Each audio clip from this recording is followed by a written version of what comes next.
ఆ ప్రాజెక్ట్ని పూర్తి చేసి 312 టీఎంసీల కెపాసిటీతో పూర్తి చేసి మనందరి ప్రియతమ నాయకురాలు శ్రీమతి ఇందిరాగాంధీ గారు ప్రధానమంత్రిగా ఆ సాగర కాలువ నీళ్లు లెఫ్ట్ కెనాలు రైట్ కెనాలు నీళ్లు వదిలిపెడితే అక్కడ లాకులు ఎత్తితే బిరబిరా పారుతూ కొన్ని వందల కిలోమీటర్లు ప్రయాణం చేస్తూ మనం దుక్కి దున్నే పొలంలో మనం నిలబడితే మన కాళ్ళకి కృష్ణా నది నీళ్లు తాకి ఈ పంటలు పండించుకుంటూ ఈరోజు మనం సుభిక్షంగా ఉంటున్నాం. చివరికి చింతకాణి మండలంలో ఉన్నటువంటి రైతులంతా ఈరోజు 5 ఏళ్లతో అన్నం తింటున్నామనంటే అది కేవలం నాగార్జున సాగర్ నీళ్లు మాత్రమే తప్ప ఆ తర్వాత ఒక్క చుక్క నీరు కూడా ఎవరు మనకి ఇవ్వలేదు.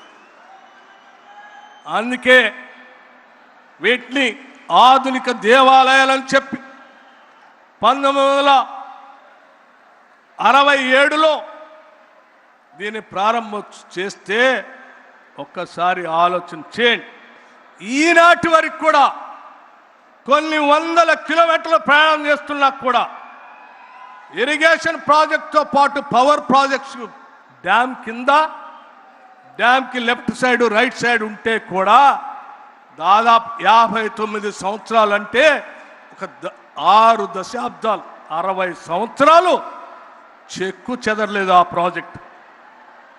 అది కాంగ్రెస్ పార్టీ నిబద్ధతకి ప్రజల పక్షాన కాంగ్రెస్ పార్టీ కట్టేటువంటి ప్రాజెక్టుకి నిదర్శనం అని చెప్పడానికి నేను అది ఒక ఉదాహరణగా చెప్తా ఉన్నా.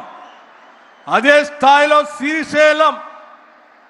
శ్రీశైలం బహుళార్థక ప్రాజెక్ట్ 1982లో ఇందిరాగాంధీ గారు నెహ్రూ గారు ఫౌండేషన్ వేస్తే 82లో మొదలుపెట్టిన ప్రాజెక్ట్ ఒక పవర్ ప్రాజెక్ట్తో పాటు ఇరిగేషన్ ఇస్తూ 308 టీఎంసీల కెపాసిటీతో ఈనాటి వరకు కూడా చెక్కు చెదరలేదు.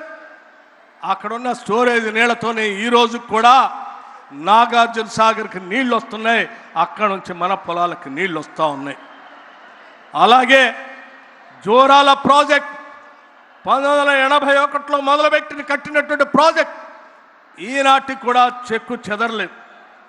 రైట్ కెనాల్ లెఫ్ట్ కెనాల్ ద్వారా మల్టీపర్పస్ డ్యామ్గా అది పనిచేస్తూనే ఉంది. అది కృష్ణా నది పైన చివరికి పులిచింతల ప్రాజెక్టులు కూడా ఆనాటి కాంగ్రెస్ ప్రభుత్వాలే కట్టాయి.